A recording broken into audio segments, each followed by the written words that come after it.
ভাঙড় ডিভিশনের traffic OC Midda Imamuddin সাধারণ মানুষের সঙ্গে যেভাবে কাজ করছেন, তার পাশাপাশি বিভিন্ন সময় বিভিন্ন স্কুল থেকে শুরু করে মোড়ে মোড়ে গিয়ে পুলিশের অ্যাওয়ারনেস ক্যাম্প। আজ দীর্ঘ 9 মাস কলকাতা পুলিশ দায়িত্ব পাওয়ার পর ভাঙড় কিন্তু একটা সুন্দর ভাঙড় গড়ে উঠেছে। কলকাতা পুলিশ হবার পরে ভাঙড়ে কিন্তু বিভিন্ন জায়গায় সিগন্যাল থেকে শুরু করে গ্রামে গ্রামে পুলিশের অ্যাওয়ারনেস ক্যাম্প। সেই অ্যাওয়ারনেস ক্যাম্প কিন্তু আজকে ভাঙড়ের প্রত্যন্ত গ্রাম্য এলাকা কোচপুকুরে কয়েকশো মানুষদেরকে কিন্তু সঙ্গে নিয়ে এবং সামনে যে কোচপুকুর অভয়ধনী প্রাথমিক বিদ্যালয়ের ছাত্রছাত্রীদের সঙ্গে নিয়ে কিন্তু একটি অ্যাওয়ারনেস ক্যাম্প ভাঙড় ট্রাফিক গার্ডের ওসি মিদ্দা ইমামউদ্দিন স্যারের ঐকান্তিক সহযোগিতায় আজকে কিন্তু এই গ্রামে, একেবারে প্রত্যন্ত গ্রামে এই কোচপুকুরে কিন্তু অ্যাওয়ারনেস ক্যাম্প। কি অ্যাওয়ারনেস ক্যাম্পে কি বললো মিদ্দা ইমামউদ্দিন সাহেব এবং সাধারণ মানুষ? কলকাতা পুলিশ ভাঙড় ডিভিশনকে আমরা নিলাম প্রায় 9 মাস হয়ে গেল। আপনারা এর আগেও দেখেছেন, আমরা মানুষকে বোঝানোর জন্য, সচেতন করার জন্য প্রত্যেকটা গ্রামে গ্রামে গিয়ে, পাড়ায় পাড়ায় গিয়ে লোকাল যারা বয়োজ্যেষ্ঠ আছে, যারা সম্মানীয় ব্যক্তিত্ব আছে, তাদেরকে সঙ্গে নিয়ে এবং পাড়ার লোকজনকে সঙ্গে নিয়ে আমরা অ্যাওয়ারনেসটা করি।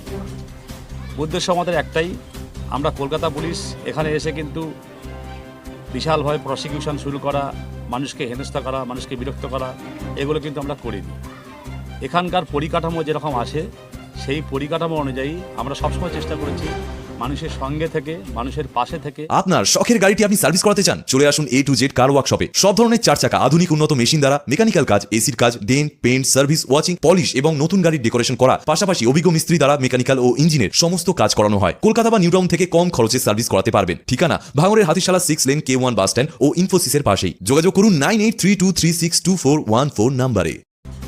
মানুষকে ট্রাফিক সচেতনতা জিনিসটা কী, কীভাবে নিরাপত্তা নিজেকে নিতে হবে, কীভাবে ট্রাফিক আইন মানতে হবে, সিগন্যালগুলো অনেকে এখানে বুঝতো না, সেই সিগন্যালগুলো আমরা বসিয়েছি, তার গুরুত্বটা কী, সেইগুলো নিয়ে অ্যাওয়ার করার জন্য প্রত্যেকটা গ্রামে গ্রামে গিয়ে, স্কুলের স্টুডেন্টদেরকে নিয়ে পাড়ায় পাড়ায় গিয়ে আমরা এই অ্যাওয়ারনেসগুলো করি। উদ্দেশ্য একটাই, কোনোভাবেই অ্যাক্সিডেন্টজনিত কারণে মানুষের প্রাণ না যাক।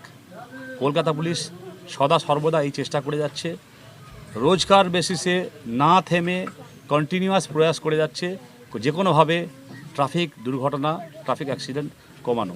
সেইটা চরিতার্থ করার জন্যই কিন্তু আমরা গ্রামে গ্রামে এইভাবে অ্যাওয়ারনেসগুলো করি। এর আগে কোনোদিনই এই ধরনের অ্যাওয়ারনেস হয়নি, এবং যেভাবে কলকাতা পুলিশ হওয়ার পরে এই প্রায় 9 মাস হয়ে গেল, আগে যেভাবে আইন শৃঙ্খলার ছিল, ঘাটতি ছিল, সেই জায়গায় দাঁড়িয়ে যেভাবে কলকাতা পুলিশ উদ্যোগ নিয়ে ভাঙড়টাকে সুন্দরভাবে সাজাতে চাইছে, আমাদেরও উচিত সাধারণ মানুষের যেন আমরাও পুলিশদের হেল্প করি।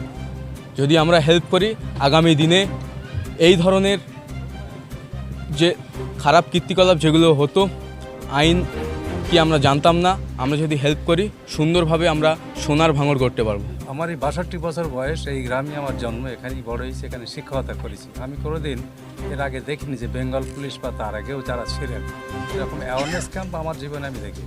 প্রথম কলকাতা পুলিশের উদ্যোগে আমাদের কোচপুকুর প্রাইমারি স্কুলের সামনে এখানেই শুরু। গোটা বাংলার সঙ্গে সঙ্গে কলকাতা পুলিশ যেভাবে আমাদের ভাঙড়টাকে, আমরা যখন কলকাতা পুলিশের অধীনে এলো, আমরা দেখছি ভাঙড়ের ছবিটাই পুরো পাল্টে গেছে।